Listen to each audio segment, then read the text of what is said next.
Laura, one of the things that really amazes me in this project and excites me so much is this avalanche of causal things that are happening here. And you actually came up with this name for it, domino effect. Yeah, of course you have an avalanche reference, the skier over here.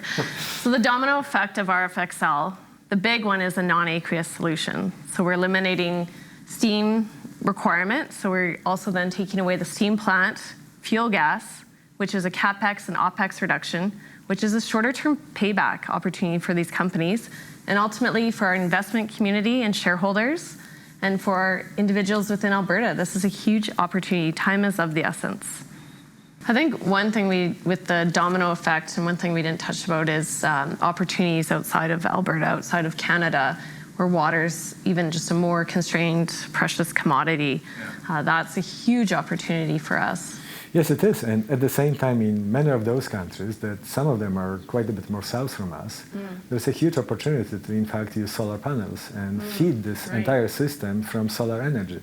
So just imagine that you produce oil using solar energy. And if you have too much of solar energy, you just drive it into the grid, which is really exciting. And the great thing is our technology doesn't need to be operating 24 hours a day, 7 days a week. We can have intermittent power, and we've seen really successful results in terms of recovery. Which is, again, a big difference between this and SAGD, which it is very hard not to run 24/7. Definitely, yes.